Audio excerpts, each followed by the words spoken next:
창세기 45장 1절부터 8절까지 교독하시고 마지막 8절 우리가 작독합니다.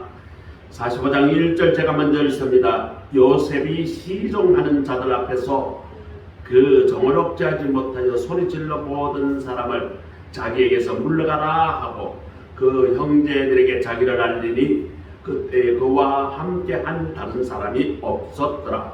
요셉이 큰 소리로 애굽 사람에게 들리며 바로의 귀에 들리더라.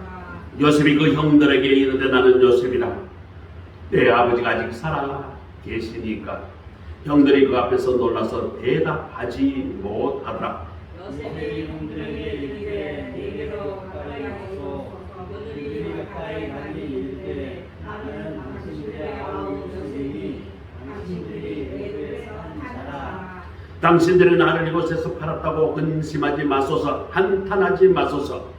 하나님이 생명을 구원하시려고 나를 당신들보다 먼저 보내셨나이다. 이 땅에 있는 동안 흉년이 들었으나 아직 오늘 밝아가도록 하소서. 하나님이 큰 구원으로 당신들의 생명을 보존하고 당신들의 후손을 세상에 두시려고 나를 당신들보다 먼저 보내셨나니 나를 이로 보낸 이는 당신들이 아니요 하나님이시라. 하나님이 나를 바로에게 아버지로 삼으시고 그 온 집의 주로 삼으시고 애굽의 온 땅의 통치자로 삼으셨나이다. 아멘. 오늘은 신앙과 용서의 사람 요셉에 관해서 말씀을 나누려고 합니다.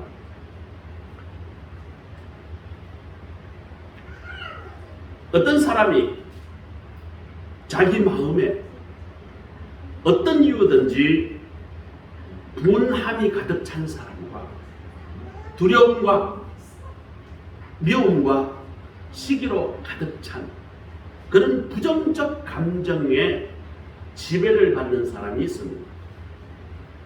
이런 사람을 염세적 사람이라고도 하죠. 모든 것은 이 세상이 잘못됐다. 나는 부모를 잘못 만나서 그렇다.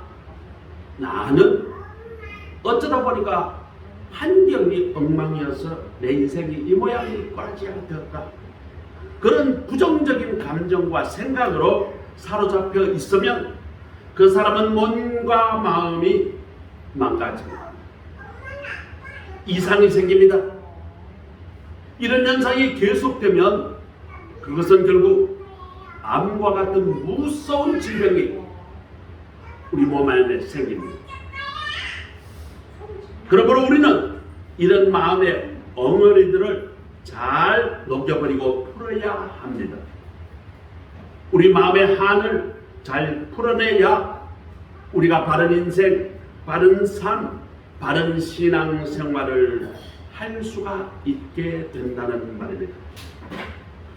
오늘은 우리의 신앙으로 본문에서 원수와 같은 그 형제들을 용서한 요셉의 모습을 봅니다. 요셉의 형들은 아버지가 요셉을 좀 더 사랑했다는 그 이유로 형들은 요셉을 미워했다라고 성경은 이야기합니다. 그리고 요셉을 죽이려고 했어요. 그러다가 한 형제가 우리 형제 죽일 것까지야 뭐 있나? 차라리 노예로 팔아먹고 그 돈 우리 나눠 갖자. 그래서 요셉은 죽음의 길을 피해가지고 노예로 팔립니다. 그런 악독한 형들을 향해서 오늘 요셉의 말과 행동을 살펴봄으로써 오늘 하나님이 우리에게 주시는 그 하나님의 음성은 무엇일까요? 첫째로 우리는 인생의 고난 가운데, 우리 인생의 고난 가운데 하나님이 어떻게 역사하시는가, 하나님의 은혜와 하나님의 사랑을 우리 고난 가운데서 발견할 필요가 있습니다. 아니, 그렇게 해야 합니다. 요셉은 형들이 자신을 노예로 팔았던 이 사건을 형들에게 탓을 돌리지 아니하고 하나님께서 개입하셔서 하나님의 은혜와 사랑의 사건이다. 하나님이 역사로 움직이는 섭리 사건이다 라고 해석을 합니다. 이 세상에서 일어나는 나의 모든 주변의 환경의 일들을 어떻게 바라보느냐에 따라서 그 사건은 나에게 해석과 의미가 전혀 달라집니다. 어떤 사건은 원망과 불평의 사건으로 보일 수가 있습니다. 똑같은 사건이지만 그것은 은혜와 사랑과 감사의 사건으로 보이고 해석될 수가 있습니다. 한 부모가 있었습니다. 그 자녀에게 자녀가 하라는 공부를 하지 아니하고 엉뚱한 짓거리로 시간을 다 허비합니다. 어느 날 아버지가 자녀를 타이르가 안 되니까 너 같은 것은 이래가지고는 정신을 못 차리겠어. 그래가지고 매질을 했어요. 그것을 부정적으로 받아들이는 사람은 우리 집에 가정폭력이 있는 집안이야. 아버지는 나를 미워하나봐. 그렇게 해석하는 사람은 그렇게 해석을 하고 살아갑니다. 반면에 아버지로부터 혼나는 사건을 아버지가 나를 사랑하고 아버지가 나를 잘 되라고 이렇게 각성시켜 주는구나. 거기서 정신을 차려서 다시 자기 할 일을 하고, 그런 사람은 그 사건이 아버지의 사랑의 사건이요 아버지의 지혜로운 사건이다. 아버지는 정말 존경할 만한 분이다. 이렇게 받아들이는 사람은 그 사건이 그에게는 감사의 사건이 되는 것입니다. 오늘날 우리 자녀들이 ADHD 환자가 너무 많다라고 해요. 왜 그럴까요? 오늘날 가정교육이 무너졌어요. 학교 교육이 무너집니다. 학교에 교육이 없습니다. 선생에게 기술적 가르침은 있지 예전처럼 선생을 존경한다거나 선생님으로부터 인생을 배운다거나 이런 교육이 무너졌습니다. 예전에는 선생님의 존경을 넘어서 선생님을 경외까지 했어요. 우리 여기에 나이 든 사람들은 선생님 뒤에 그림자도 밟으면 안 된다. 선생님을 그만큼 높이고 존경할 때에 내가 그 선생님으로부터 인생의 귀한 것을 배운다. 이렇게 배웠어요. 그래서 우리가 선생님 뒤를 따를 때는 반드시 뒤로 세 걸음 그리고 좌로나 우로나 한 걸음 비껴나서 선생님 감히 발자국도 따라 밟으면 안 된다는 거예요. 우리는 어릴 때 그렇게 배웠어요. 초등학교 들어가면 그것부터 배워요. 선생님을 존경해야 된다. 선생님 발자국도 밟으면 안 된다. 아니 그림자도 밟으면 안 된다. 그렇게 선생님을 존경하라. 그런데 요즘은 선생님 존경은커녕 선생님이 야 수업 시간에 떠들면 떠들지 마라 이러면 말이죠. 학생 인권 탄압을 했다고 고발을 합니다. 그러니까 애가 자도 수업 시간에 방해를 해도 선생님은 아랑곳하지 않습니다. 왜?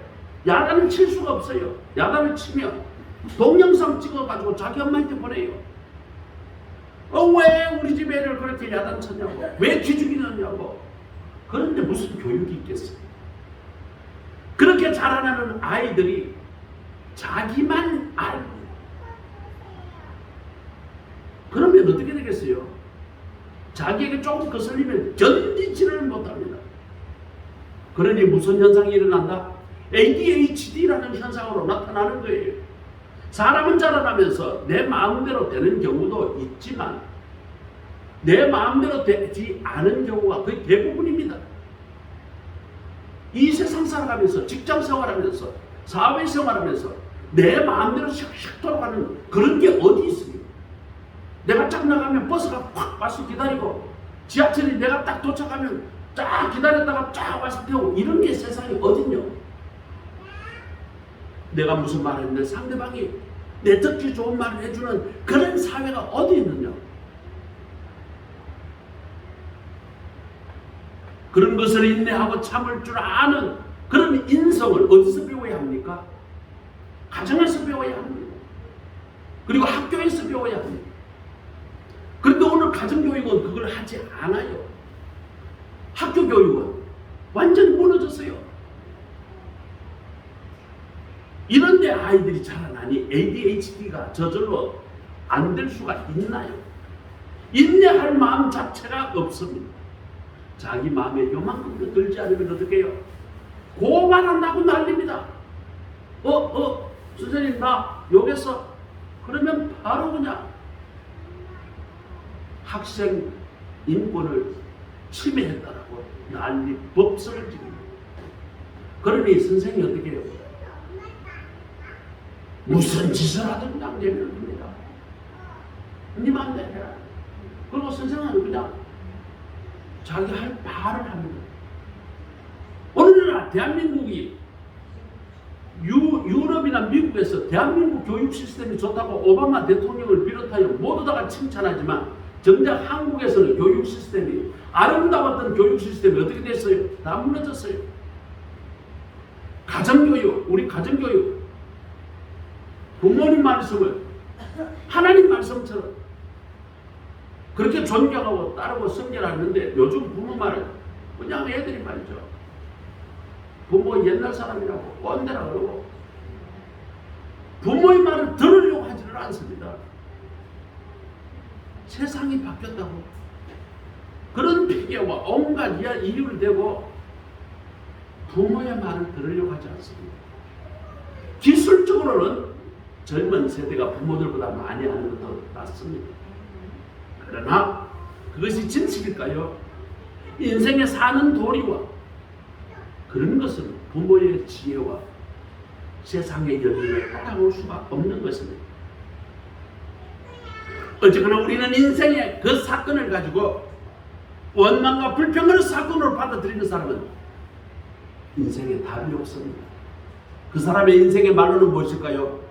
망하는 것입니다. 결국 하나님의 심판의 길로 스스로 걸어가는 것입니다. 그러나 오늘 요셉처럼 내 인생에 주어진 것이 하나님의 은혜요, 하나님의 사랑이요, 하나님의 감사의 사건으로 바라보는 사람은 달라지는 것입니다. 아침마당이라는 프로그램에서 자동차 판매왕 김민우라는 사람이 소개되었습니다. 그는 원래 가수였어요. 10대에서부터 피난 연습생을 거쳐가지고 천신만고 끝에 가수가 되었습니다. 1집 앨범을 냈는데 대히트를 쳤습니다. 연속 가요 통계의 1등이 됐습니다. 연속 5주를 1등을 했습니다. 그러나 나이가 차서 군대에 가게 됐어요. 군대 갈 때도 수많은 팬들이 찾아와서 오빠 잘 따라오더라 그렇게 환영을 받고 군대 갔다 왔습니다. 자, 군 복무를 마치고 내가 다시 복귀하면 엄청난 인기를 내가 다시 얻을 거야 라고 생각을 하고 가요계에 복귀를 했는데 아무 반응이 없어요. 싸늘합니다. 그런데 어떤 프로그램에서 자기가 노래를 부르고 난 뒤에 반응이 신통찮다가 그 뒤에 나오는 가수가 노래를 부르는데 완전히 뒤집어져요. 그 사람이 누구냐? 서태지라는 사람이에요. 난 알아요라는 노래를 가지고 부르는데 난리가 났어요. 내 노래는 한물 같구나. 그것을 깨달았습니다. 불내면 연거푸 온다고 하죠. 인기도 떨어지니까 수입이 없습니다. 다시 가수 생활을 하려고 빛을 많이 내가지고 사무실도 그럴싸하게 만들고 스튜디오까지 만들어서 재기를 하려고 했는데 화재가 나서 사무실고 스튜디오고 홀라당 다 타버렸습니다. 게다가 부모님이 아들이 그렇게 많은 모습을 보고 병져 누워버렸습니다. 병원에 입원한 부모님 뒷바라지까지 해야 하는 그런 상황이 됐습니다. 모든 것이 허망하게 끝나는 것 같았습니다. 그런데 이 김민우라는 청년은 그때 어릴 때 주일학교 다녔던 그 하나님을 찾습니다. 그리고 새벽 기도를 시작합니다. 하루 종일 아버지 병원비 대고 빚을 갚으려고 온갖 일을 안 하는 일 없이 아르바이트로 이것저것 되고, 그러나 잠을 2시간밖에 안 자면서도 새벽이면 새벽기도 시간에 맞춰서 일어나서 하나님께 가서 울부짖으며 눈물로 새벽마다 기도합니다. 어느 날 새벽 기도하다가 내가 가수로 복귀할 게 아니라 내 인기와 내 가치가 떨어졌다 하면 다른 일을 해봐야 되겠다 생각하다가 차 판매하는 업에 뛰어들었습니다. 열심히 차를 팔았지만 석 달 동안 한 대도 계약을 못했어요. 버스 타고 전철 타고 자가용도 없으니까 얼마나 많은 것으로 고생하면서 다녔는데 석 달 동안 한 대도 못 파니까 수입이 하나도 없었어요. 그러나 죽기 살기로 전에 내가 유명한 가수였다는 것을 다 내려놓고 하나님 나를 도와주옵소서 매일 새벽마다 기도를 하고 죽기 살기로 기도를 하고, 옛날에 자기를 정말 신처럼 여겼던 후배 가수들에게도 찾아다니면서 절하고 인사하고, 그러다가 차가 한 대 두 대 팔리기 시작하고 드디어 차 판매하고 7년 만에 자동차 판매왕이 되었습니다. 이것이 방송국에 알려져가지고 김민우, 아니 옛날에 그 유명했던 가수가 내려치고 그렇게 험난한 자동차 판매업을 한다고, 이것이 소개가 돼가지고 PD에게 알려져서 TV에 출연하게 되었던 것입니다. 사랑하는 여러분, 내가 천헌연실이 힘들 수 있어요. 어려울 수 있어요. 때로는 내 생각으로 이해되지 않을 수도 있습니다. 그렇다고 환경을 탓하거나 그 문제에 매이면 안 됩니다. 내 생각, 내 감정, 내 판단을 내려놓고 조용히 눈을 들어서 하나님을 바라보시기 바랍니다. 이 역경을 통해서 하나님이 나에게 무엇을 기대하고 있는가? 하나님이 나를 어떻게 이끌어 가시려고 이런 고난을 주시는가? 그 하나님의 섭리에 주목해 보아야 합니다. 우리는 우리의 모든 삶의 사건들이 하나님의 사건 아래, 하나님의 섭리 안에 있음을 발견해야 합니다. 그리고 그 사실을 믿어야 합니다. 그리고 그 믿음대로, 말씀대로, 성경의 가르침대로 행동하시기 바랍니다. 이것이 바로 우리의 새로운 인생 역전을 이룰 수 있는 비결입니다. 우리에게 주어졌던 그 불행해 보였던 그 사건이 바로 하나님이 나에게 주시는 은혜와 사랑의 섭리의 사건임을 우리는 깨달아야 합니다. 요셉이 형들이 죽이려고 하다가 그것도 얼마나 정말 화가 나는 사건이에요. 아니 형들이 나를 죽이려고, 내가 형들에게 무슨 짓을 했는데 형이 나를 죽이려고 하느냐. 그리고 나를 끄집어내가지고 노예를 팔아먹은 노예를, 그것도 형제인데 저놈의 형제들 정말 내가 용서 못해서 이런 생각을 하지 않았다는 것이죠. 오늘 본문에 요셉은 고백합니다. 형들이 나를 노예로 판 그 사건은 바로 하나님이 은혜와 사랑의 섭리 사건임을 깨달았다. 그리고 나는 그것을 받아들였다. 그렇기 때문에 형들이 나를 팔았던 그 사건을, 그 사건 때문에 내가 오늘 이렇게 된 것은 형들에게 대해서 내가 감사를 한다. 그리고 하나님 앞에 감사를 한다라고 고백을 하는 본문이 오늘 읽은 본문입니다. 우리 다 같이 따라합시다. 나를 이렇게 보내신 분은 바로 하나님이시다. 믿음으로 삽시다. 두 번째로 요셉은 노예로 팔리간 뿐만 아니라 더 절망적인 그런 사건에 휘말리게 됩니다. 인생의 절망적인 사건에 휘말리심에도 불구하고 요셉은 그 가운데서 하나님의 은혜와 사랑을 발견합니다. 아니, 노예로 팔려가서 노예 생활하는 것도 억울해 죽겠는데 그러면 형들이 나를 노예로 팔아먹어. 내가 뭐 잘못했다고 노예로 지금 이 생활을 해야 되나? 그런데 얼마 후에는 정치범 수용소에 갇혀서 감옥살이를 하게 됩니다. 바로 시위대장 보디발 집에서 노예 생활을 할 때에 요셉은 그 집에 충성을 다합니다. 조금도 가식 없이 성실하게 일했습니다. 사실 노예가 뭐 월급이 있습니까? 뭐 열심히 일한다고 뭐 성질이 있습니까? 대부분의 노예는 어떻게 해요? 그저 하루 먹고 하루 자고 하루 그냥 때우고 어차피 내일이 없고 미래가 없었고 소망이 없으니까 대충 눈에 안 보이면 일 안 합니다. 때리면 맞고 밥 주면 먹고 안 주면 굶고 이게 노예의 생활이에요.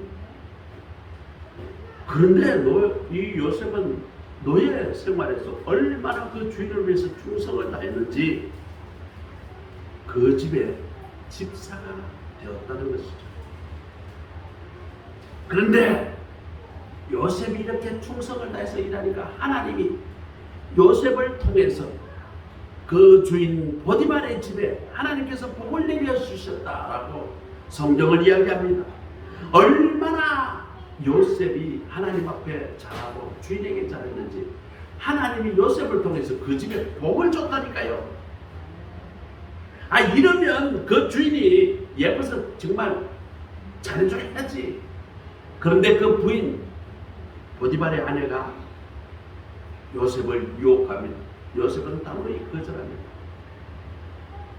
내 주인이 이 집의 모든 것은 내가 다 관리하고 내 마음대로 처분해도 좋다고 하지만 당신을 어떻게 하라는 허락을 내가 받은 적이 없습니다. 왜 보디발 아내가 유혹하는 것을 과감히 거절합니다. 그렇게 하니까 보디발 아내가 그냥 아주 그냥 난리 부르시고 요셉의 도망을 가니까 자기가 스스로 옷을 찢어놓고 가야죠. 요셉 저놈이 나를 강간하려고 옷을 찢었다라고 그렇게 고함 지릅니다. 이 무고한 사건 때문에 요셉은 꼼짝없이 정치범 감옥으로 가게 됩니다. 이 당시에 정치범 감옥으로 간다는 것은 국왕에게 반역을 하는 사람들이 가는 곳이 정치범 감옥입니다. 그 말은 무슨 말입니까? 왕에게 반역을 하는 사람은 죽음입니다. 거기 있다가 죽어요.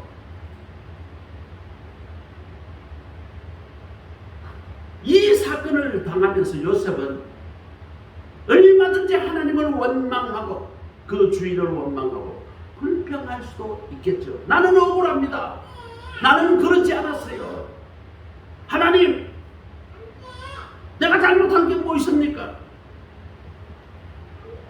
내가 그렇게 하나님을 열심히 섬기고 내 주인 보디발을 열심히 충성을 다해서 섬겼는데 하나님 이게 뭡니까? 이렇게 하나님께 원망할 수도 있었겠죠. 불평할 수도 있었겠지만 요셉은 이 절망적인 사건도 하나님의 섭리 사건으로 받아들였습니다. 이 앞에 본문에 보면 요셉이 감옥에 들어갔으나 하나님이 요셉과 함께 하셨다라는 본문이 나옵니다. 그 말을 보면 요셉이 감옥에 들어갔어도 더욱더 하나님을 의지하고 하나님을 찬양하는 것이 분명합니다. 이랜드 박성수 사장이 계십니다. 1975년 대학 4학년 때 근육무력증이라는 희귀병에 걸렸습니다. 이 병은 근육마비가 서서히 굳어서 몸 전체로 확산되면서 죽는 병입니다. 이 병은 원인도 잘 모르고 치료 방법도 없습니다. 그래서 그는 할 수도 없고 힘이 없어서 자연히 누워서 지낼 수밖에 없습니다. 그러던 어느 날 그는 하나님께 누워서 간절히 기도합니다. 하나님, 나를 살려주세요. 그리고 기도하다가 눈을 뜨고 정신을 차리게 되면 누워서 책을 봅니다. 기도하다가 책을 보고 책을 보다가 잠자고 잠자서 일어나면 또 기도하고 그리고 또 책을 보고 이 기간 동안 이 박성수 청년은 어마어마한 책을 읽게 되고 이 세상의 섭리는 하나님이 주관하신다는 그 눈을 뜨게 됩니다. 그리고 내가 어떻게 살아가야 하는가? 거기서 깨닫게 됩니다. 그를 절망으로 몰아넣었던 근육무력증이 그 기도 가운데서 치유가 되어서 병이 나았습니다. 그리고 근육무력증이 회복이 되고 난 이후에 박성수 청년은 이랜드라는 의류회사를 만들어요. 그리고 하나님의 뜻대로 회사 경영을 하는데 이것이 그의 축복의 기회가 되었습니다. 이 박성수 회장이 갖고 있는 그 기업의 규모는 놀랍습니다. 이랜드라는 어마어마한 회사도 있고 킨스클럽, 그 다음 뭐 백화점, NC백화점 이런 것들이 있습니다. 이랜드 그룹이. 그리고 전국에 골프장도 여러 개를 갖고 있고 리조트도 여러 군데 갖고 있습니다. 우리가 집사람하고 갔다 왔던 스락에 가면 그 이랜드가 경영하는 뭐 스락 뭐 무슨 뭐 리조트가 있는데 어마어마하게 넓고 크고 좋은 데가 있어요. 그것이 이랜드 소속. 자, 이것이 바로 하나님의 놀라운 은혜요. 어떤 사람은 자기의 열악한 환경, 절망적인 환경을 바라보고 하나님을 탓하고 문제의 책임을 하나님께 전가하시기도 합니다. 내가 열심히 살려고 발버둥치고 최선을 다해서 하나님 앞에 바르게 살려고 몸부림치는데 왜 하나님은 나를 도와주지 않습니까? 왜 내 인생이 이렇게 꼬이게 만들어줍니까? 이렇게 하나님 앞에 원망하고 따집니다. 그러나 이제부터는 생각을 바꿔야 합니다. 내가 원치 않은 일이 벌어졌어도 내 인생이 바닥으로 떨어질지라도 나의 모든 삶은 주님의 섭리와 주님의 뜻 안에 있음을 우리는 깨달아야 합니다. 믿어야 합니다. 인생의 절망의 상황 가운데서 내 욕심과 내 뜻대로 해석하지 말고 하나님의 관점에서 생각하고 하나님의 놀라운 섭리와 뜻을 발견하고 깨닫는 순간 내 시선과 내 태도가 바뀝니다. 인생의 실패와 좌절이 왔을 때에 하나님 앞에 엎드려져 회개하고 하나님께로 돌아오는 사람은 희망이 있어요. 내 인생이 잘못되고 지금 비틀어지는데 남에게 탓을 하고, 이거는 선생님이 나를 잘못 가르쳤기 때문이야. 이거는 엄마가 나를 잘못 키웠기 때문이야. 이것은 내 남편이, 내 아내가 잘못해서 그렇게, 이렇게 남에게 탓을 하기 시작하면 그 사람은 답이 없습니다. 그 불행이 더 가속될 뿐입니다. 우리 인생의 역경이 닥칠 때에 내 시선과 태도가 나에게로 돌아와야 돼. 내가 교만했구나. 하나님 앞에 교만했구나. 이 사건도 나를 깨닫게 하는 하나님의 섭리구나. 이것을 깨달아야 합니다. 요셉이 맞닥뜨렸던 억울해 보이고 불행해 보였고 심지어 절망적인 그 사건은 요셉은 하나님의 은혜와 사랑의 섭리의 사건으로 발견했던 것입니다. 요셉은 그것을 알았기에 감옥에서도, 정치범 감옥에서도 모든 사람은 그것에 들어가면 죽는다라고 알았던 그 절망적인 그 감옥에서도 이 사건은 바로 하나님께서 나를 크게 성공으로 이끄시는 길이다, 하나님의 섭리 사건이라는 것을 깨달아 알게 되니까 오히려 그 감옥에서 하나님을 찬양하고 기도하고 하나님께 감사했습니다. 우리 다 같이 함께 따라합니다. 나의 삶의 모든 것은 주님 뜻 안에 있다. 아멘. 이것을 믿으시기 바랍니다. 세 번째로는 요셉이 뜻밖의 감옥에서 나와가지고 총리가 됩니다. 총리.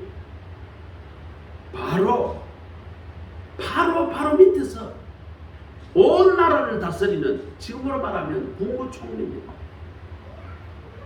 총리가 돼요. 이 총리가 된 것도 요셉은 하나님의 은혜와 사랑의 사건이다, 하나님의 섭리의 사건이다 라고 봅니다.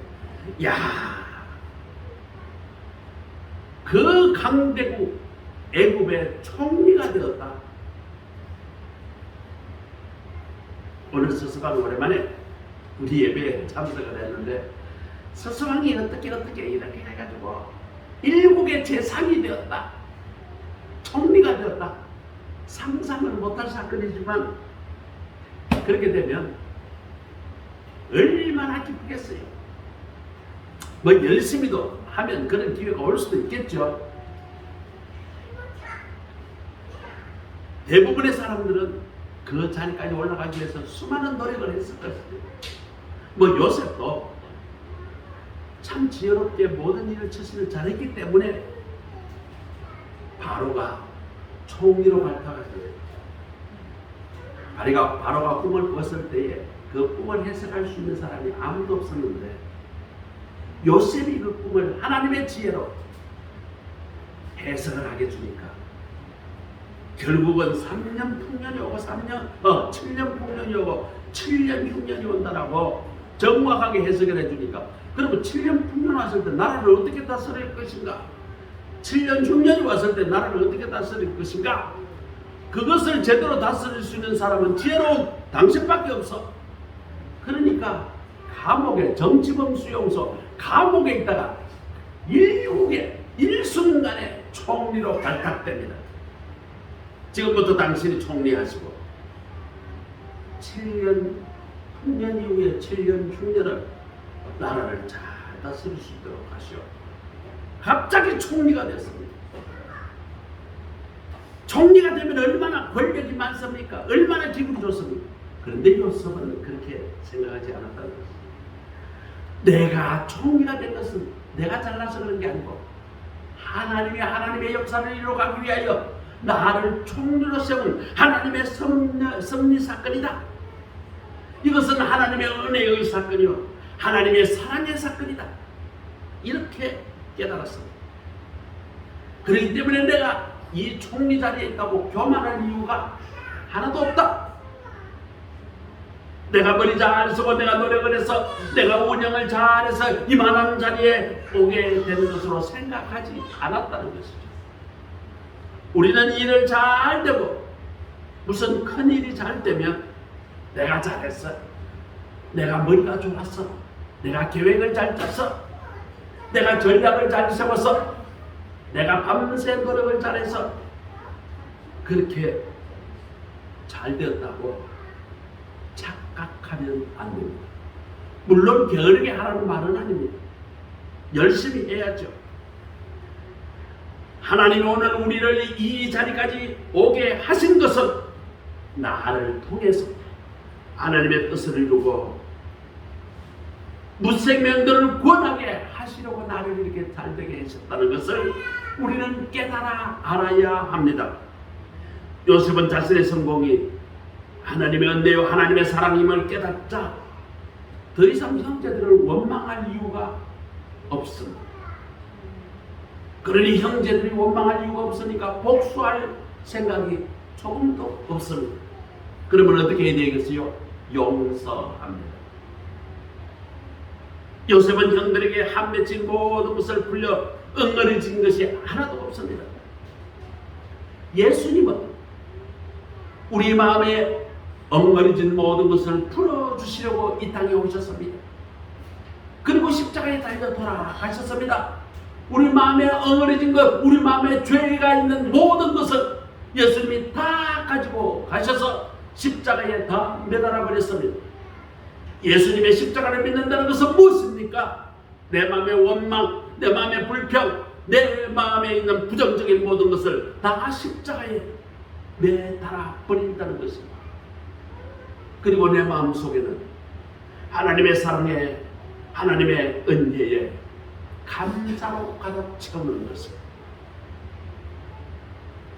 그렇게 되니까 예수님 안에서 우리는 용서하지 않을 것이 없고 풀지 못할 것이 아무것도 없습니다. 오늘 본문 5절에 봅니다. 당신들이 나를 팔았으므로 근심하지 마소서, 한탄하지 마소서. 형들이 왔을 때 얼마나 두려웠겠어요. 아니 요셉이 내가 그때 죽이려고 했는데 내가 노예로 팔아먹었는데 그게 갑자기 전세가 역전이 돼가 요셉이 총리로 내 앞에 있어. 요셉의 한마디면 그냥 지금 목이 댕달아납니다. 얼마나 두려웠겠어요. 그들 앞에서, 그 형들 앞에서 당신이 나를 팔았죠. 내가 잘 알고 있습니다. 그러나 근심하지 마소서, 한탄하지 마소서. 하나님의 생명을 구하시려고 나를 당신 앞에서 이곳으로 보냈나이다. 오늘 본문은 그렇게 이야기합니다. 오히려 그들을 위로하고 배려까지 하고 있습니다. 네덜란드 출신의 크리스찬인이 로코리텐 붐이라는 그런 여자분이 계십니다. 이분은 네덜란드에서 유대인들을 다 잡아가려고 할 때에 유대인들을 많이 숨겨주고 빼돌려서 다른 나라로 도망가게 도와줬습니다. 그러나 그것이 발각이 됐어요. 나치 독일에게 잡혀갔습니다. 라벤서부르크라는 포도 수용소에 끌려가서는 그 여자가 말이죠, 얼마나 혹독한 고문을 당하는지 모릅니다. 여자가 온몸이 발가벗겨져서 가죽 채찍으로 두드려 맞고 얼마나 고통을 받았는지 그것만 생각하면 자다가도 경기를 할 정도로. 그런데 죽지 않고 살아남았습니다. 그리고 전쟁이 끝나자 살아남아서 독일 포로 수용소에서 집으로 돌아왔습니다. 하나님이 자기를 살려주셨다라고 생각하고 그때부터 신학을 공부하고 복음 전도자가 되었습니다. 그래서 유럽 전역들을 돌아다니면서 설교를 하며 복음을 전하는데 어느 날 독일의 어떤 도시에 가서 복음 전도를 하고 설교를 하고 내려오는데 한 사람이 코리텐 붐 여사 앞으로 다가옵니다. 그리고 그 여자 앞에서 머리를 숙이는데 자세히 보니까 바로 그 사람이 포로 수영 때 자기에게 옷을 벗기고 가죽으로 채찍으로 때리고 말할 수 없이 고통을 주었던 그 사람이 세월은 지났지만 눈앞에 서 있는 거예요. 그 순간 그녀는 그 옛날에 고문받았던 그 광경이 떠올라가지고 온몸이 얼어붙어버리고 말았습니다. 온몸이 꼼짝하지 않습니다. 끔찍한 기억의 고통이 그녀를 압도합니다. 그때 그녀는 기도합니다. 오 하나님, 저는 저 사람 도저히 사랑할 수 없습니다. 주님 십자가 그 사랑으로 나를 도와주세요. 예수님 믿습니다. 그러면서 용기를 내서 그 남자 손을 꽉 잡았어요. 그 순간 하나님의 엄청난 사랑이 고리텐 그 복음 전도자에게 밀려 들어왔다는 것입니다. 우리는 우리의 과거의 아픈 상처의 기억에 매여 있으면 안 됩니다. 우리는 십자가 사랑으로 우리의 힘들게 하는 그 아픈 과거의 상처를 모두 용서해야 합니다. 그래야 내가 삽니다. 내가 풀지 않으면 남에게는 못을 받게 되고 내 속에는 그것이 큰 암덩어리가 됩니다. 복수는 또 다른 복수를 낳게 마련입니다. 그렇기 때문에 우리 인생의 복수는 결코 문제의 해결책이 되지 못합니다. 예수님 십자가 안에서 우리의 모든 과거의 아픈 상처 다 용서하십시오. 다 풀어버리십시오. 그리고 난 이후에는 우리에게 주님이 주신 참된 평안이 따라오고 그 이후에 하나님의 크신 큰 축복이 우리 인생에게 임하게 될 것입니다. 하나님은 때로는 우리가 원치 않은 아픔과 고통을 허락하십니다. 그럴 때 Why me? 왜 내게 이런 인생에게 이런 어려움이 닥쳤나?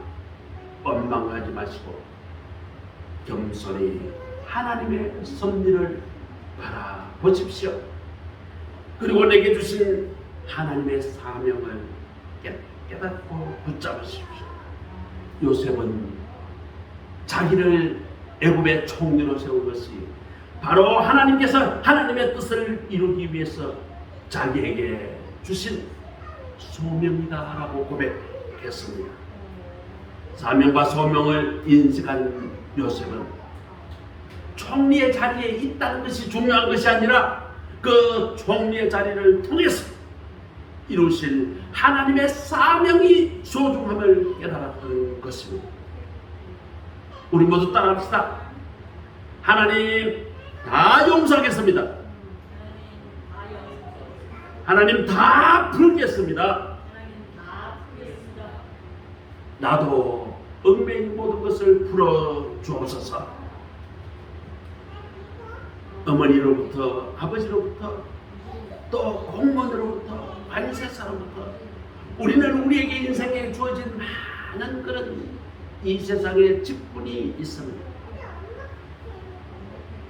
우리가 이 직분이 우리에게 주어진 임무가 우리에게 주어진 자리가 바로 그것을 통해서 이루실 하나님의 사명의 자리임을 깨닫는 우리 모두가 되시기 바랍니다. 요셉은 살아가면서 말할 수 없는 어려움을 당했습니다. 심지어 절망적인 상황에도 놓였습니다. 때로는 총리라는 어마어마한 그런 높은 자리, 좋은 자리에도 있었습니다.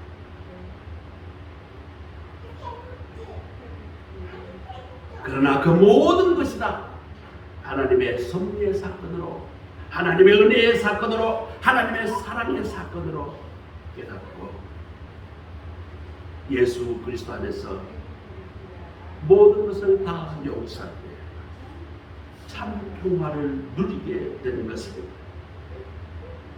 오늘 우리는 요셉과 같이 어려움을 이기고 원수도 용서하고 예수 그리스도 안에서 참 용서와 참 평화를 누리고 하나님의 소명을 깨달아 그 사명을 감당하는 우리 모두가 되시기를 주님의 이름으로 축원합니다.